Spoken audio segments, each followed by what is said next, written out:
ସୁଖ ଦୁଃଖ ହାନି ଆଉ ଲାଭ ଏହା ଏକ ଦୁନିଆର ଅଂଶବିଶେଷ ଅଟେ। ଆଉ ଏସବୁ ଜୀବନରେ ସଦାସର୍ବଦା ଲାଗିକି ହିଁ ରହିଥାଏ। କିନ୍ତୁ ବେଳେବେଳେ କିଛି ଲୋକ ଏତେ ନିରାଶ ହୋଇଯାଆନ୍ତି ଯେ ସେମାନଙ୍କୁ ଲାଗିଥାଏ କି ଭଗବାନ ହିଁ ଏହି ଦୁନିଆରେ ନାହାନ୍ତି। ହେଲେ ଅନ୍ୟ ଲୋକମାନେ ଭାବିଥାନ୍ତି କି ସତରେ କ'ଣ ଦୁନିଆରେ ଭଗବାନ ଅଛନ୍ତି କି ନାହିଁ। କିନ୍ତୁ ଏହି ଭିଡ଼ିଓରେ ମୁଁ କହିବାକୁ ଯାଉଛି କି ଭଗବାନଙ୍କ 5ଟି ସଂକେତ ଯାହା ଏହି ଶାସ୍ତ୍ରରେ ଅଧ୍ୟୟନ କରାଯାଇଛି। ସାଙ୍ଗମାନେ, ଆପଣ ଏହି ଭିଡ଼ିଓରୁ ସବୁକିଛି ଶିଖିପାରିବେ। ତେଣୁ ଏହି ଭିଡ଼ିଓକୁ ଫାଷ୍ଟରୁ ଲାଷ୍ଟ ଯାଏଁ ନିଶ୍ଚୟ ଦେଖନ୍ତୁ, ଜାଣିପାରିବେ। ପ୍ରକୃତରେ ଭଗବାନ ତାଙ୍କର ପ୍ରେମକୁ ସେ ଅନେକ ରୂପରେ ଦେଖେଇଥାନ୍ତି।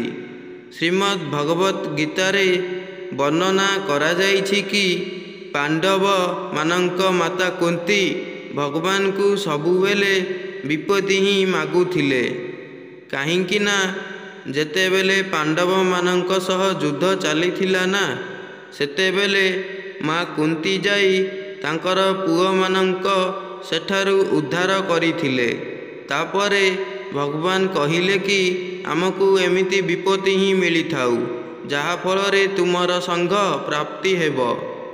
ଭଗବାନ ବେଳେବେଳେ କାହାକୁ ଦୁଃଖ ଦିଅନ୍ତି ତ ଆଉ କାହାକୁ ସୁଖ ମଧ୍ୟ ଦେଇଥାନ୍ତି। ସେଥିପାଇଁ ଭଗବାନଙ୍କ ଲୀଳା କେବଳ ଭଗବାନ ହିଁ ଜାଣିଥାନ୍ତି। ଭଗବାନ ତାଙ୍କ ପ୍ରେମକୁ କେଉଁ କେଉଁ ରୂପରେ ଦେଖେଇଥାନ୍ତି ତାହା ମଣିଷକୁ ଜଣା ପଡ଼ିନଥାଏ। ଭଗବାନ କାହାକୁ ଦୁଃଖ ଦିଅନ୍ତି ତ ଆଉ କାହାକୁ ସୁଖ ଦିଅନ୍ତି। ଆଉ ଭଗବାନଙ୍କ ଭକ୍ତ ଏହା ବୁଝିପାରେ ନାହିଁ କି ଭଗବାନ ଦୁଃଖ ଜାଣିଶୁଣି ହିଁ ଦେଇଥାନ୍ତି। ତେଣୁ ଭଗବାନ ଆଉ ଭକ୍ତ ମଧ୍ୟରେ ଥିବା ଏହି 5ଟି ସଂକେତ ଚାଲନ୍ତୁ ଜାଣିବା।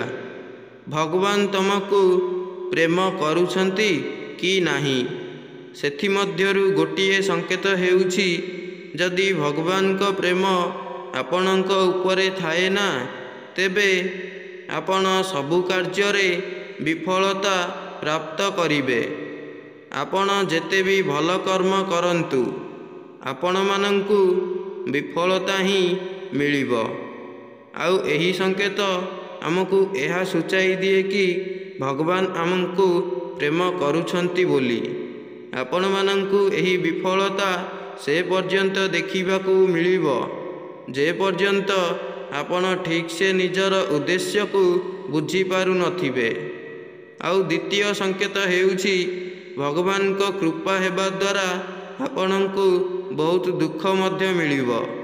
ଆଉ ଆପଣମାନଙ୍କୁ ଲାଗିବ କି ଜୀବନରେ ଏହାଠାରୁ ବଡ଼ ଦୁଃଖ ଆଉ କ'ଣ ହୋଇପାରେ।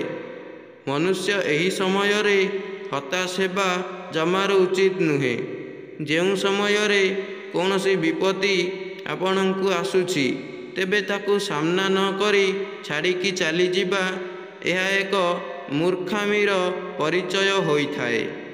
ଆଉ ଯେପର୍ଯ୍ୟନ୍ତ ମନୁଷ୍ୟକୁ ଦୁଃଖ ନ ମିଳିଛି ସେ କେବେ ବି ଭଗବାନଙ୍କୁ ଡାକେ ନାହିଁ। ଭଗବାନଙ୍କୁ ପ୍ରାର୍ଥନା କରିବାର ତୃତୀୟ ସଂକେତ ହେଉଛି ଯଦି ଭଗବାନ ଆପଣଙ୍କ ସାଥିରେ ଥିବେ ନା, ତେବେ ଆପଣଙ୍କର ଜୀବନରେ ପରିବର୍ତ୍ତନ ହେବାରେ ହିଁ ଲାଗିଥାଏ। ଯେତେବେଳେ ବି ଆମେ ଭଗବାନଙ୍କୁ ଖୋଜିବା ଆରମ୍ଭ କରିଥାଉ, ସେତେବେଳେ ଆମ ଉପରେ ଏକ ଅପୂର୍ବ ପରିବର୍ତ୍ତନ ହେବ। ଏହିପରି ଭାବରେ ଆମେ ଭଗବାନଙ୍କୁ ପାଇବା ପାଇଁ ଧୀରେ ଧୀରେ ଆଗକୁ ବଢ଼ିଯାଉ।